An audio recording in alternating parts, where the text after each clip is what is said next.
My name is Bobby Dietz, and this is a book review on 0 to 1 by Peter Thiel, perhaps one of the smartest humans I've ever heard speak. If you're not a big reader and you're never going to read this book, I don't know why you'd be listening to this audio recording, but go on to Tim Ferris' podcast and listen to him, Peter Thiel, do a set up, structured interview with Tim Ferris.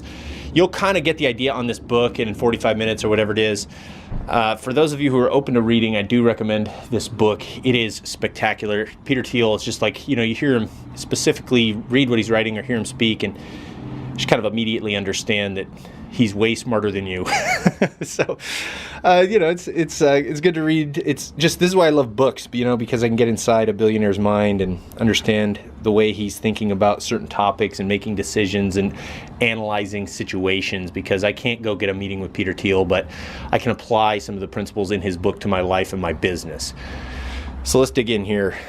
Just bouncing around throughout the book, one of the things that he's talking about is how important sales is and how important it is to have a plan to sell your product. I can't tell you how many pitches I've been to for startups, and they just always, some of them are still cold calling and they don't have lead acquisition strategies. They don't even know their CPA. I mean, the number one most important thing is how to sell your product. And as a marketer, I understand that. As a product owner, I've learned that as well. But in this book, he says that customers will not come just because you built it.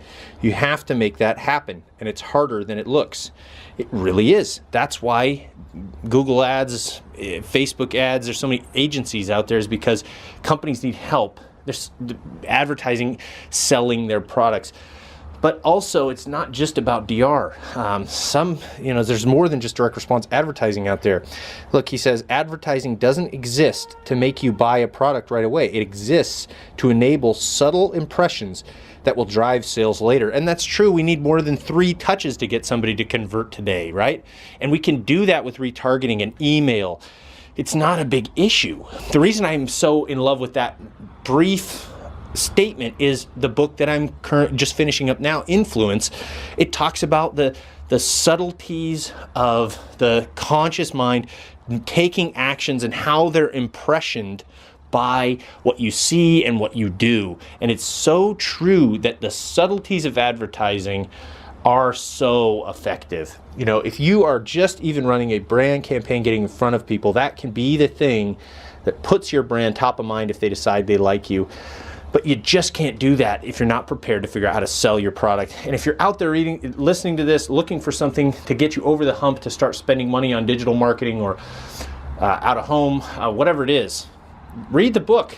You're going to feel more confident spending the money, increasing the budget, because it's effective to get dollars spent to get people in the door. You've got to do it. He's got this funny story about salespeople and how important they are, but hated at the same time. So that's one element to the book that's pretty funny. The book is about the questions you must ask and answer to succeed in the business of doing new things. What follows is not a manual or a record of knowledge, but an exercise in thinking. That is true all the way through. It's really helpful for before you do something. And I have some buddies that are starting ventures. Book would really help them. But honestly, companies that are established, we run into that are pretty sloppy as far as their organization goes, would really help from this as well. You can make active changes, and if you're concerned on how to make changes, read the book Sticky Branding. That's going to help you a lot with really strong motivation to make a big change in your direction and your company. One of the funnest parts of this book is when he makes the comparison as to how restaurants are such a horrible investment and the competition cannibalizes each other. And his whole position is to avoid competition. He wants something totally different that no one else is doing. He doesn't want to compete with anybody because competition's bad. He wants a total monopoly, and how to try and see that so you can get yourself, tweak your business or change your model a little bit so you can be a monopoly, not compete with people, and have something that's sustaining over the long term. Peter Thiel is the founder of PayPal, and then I believe he founded PayPal, and then Elon Musk and him teamed up because they had a competing business. They were working against each other, and then they teamed up. I can't remember if it was Elon that started PayPal. It's in the book, but so he's seen it all. He saw the dot-com burst and boom and bust, and he references that in the book and some lessons that he learned. He talks about having great vision in this book, and how when Mark Zuckerberg had an offer for $1 billion to sell Facebook, he went into a board meeting and said quickly, okay, guys, this is just a formality. It shouldn't take us more than 10 minutes. We're obviously not selling here. Having great vision for your company and where you want to go, we've exercised that, and it is, I believe, a very powerful thing. Nothing happens on the day-to-day, but over time things change, and without great vision for it, it's not going to happen. One of the cool parts of the book, chapter 7, Following the Money, it talks about the power law.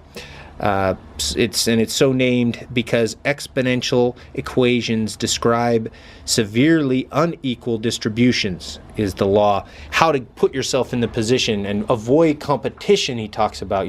The power law is a small handful of companies radically outperform all others. If you focus on diversification instead of single-minded pursuit of the very few companies that can become overwhelmingly valuable, you'll miss those rare companies in the first place. Okay, every startup is small at the start. Every monopoly dominates a large share of its market. Therefore, every startup should start with a very small market. Always err on the side of starting too small. The reason is simple. It's easier to dominate a small market than a large one. If you think your initial market might be too big, it almost certainly is. That is some sound advice from a man who has achieved a great deal in his life. He gives examples of eBay. He gives examples of Amazon as it relates to scaling up, how to go from that single small niche onward. And obviously, this is a man that you can take advice from and follow what he's saying closely because he's done it many times.